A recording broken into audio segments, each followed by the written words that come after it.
Loin de tous les regards, dans cette concession, il n'y a que Madame Cécile Paga et son conjoint Sambiani Lardia pour supporter la pénible situation, celle de voir déjà 2 filles perdre l'usage de leurs membres sur les 7 enfants qu'ils ont eu bien portants à la naissance.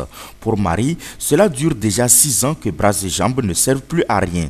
Sa sœur cadette, Larba, arrive encore à ramper, mais pour combien de temps avant de rester immobile comme l'aînée? Bien portante auparavant, la pauvre passait pour la classe de CM2 lorsqu'elle perdit ses forces et finit par être au sol depuis 2 ans. Pour partager les peines de cette famille isolée et l'accompagner dans cette douloureuse épreuve, l'abbé Justin Kamouk, un père missionnaire qui vient par moments apporter son soutien moral, matériel et spirituel. Quand elle met au monde ces filles-là, elles sont toujours bien portantes. Mais à partir de 9 ans, ces filles commencent à s'affaiblir par les membres. Elle a amené ces filles en consultation au CHR de Dapon. Et après ça, elle n'a pas eu une suite favorable après le traitement. Et elle les a conduits aussi au centre Don Orion de Bomboaka qui s'occupe des handicapés.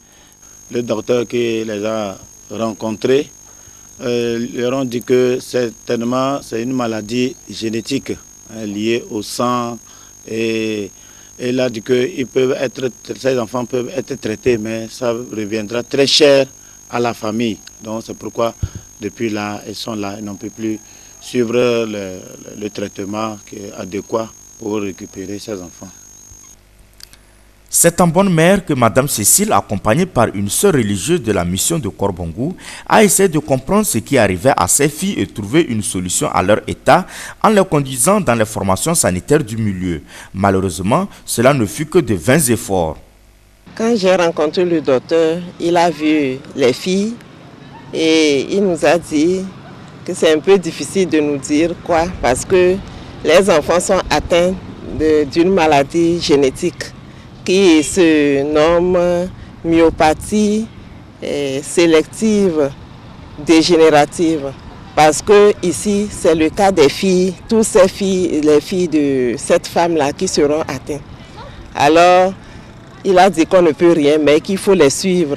Parce qu'il y aura des complications et si on peut les soigner, mais sinon on ne peut pas remédier.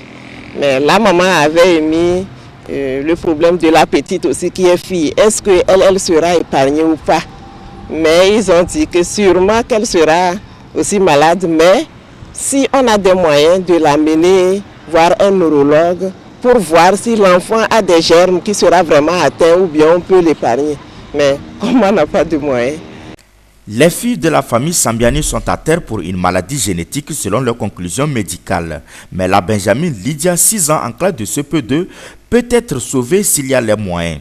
Où trouver ces moyens est le principal problème pour une famille qui arrive à peine à s'offrir un repas par jour.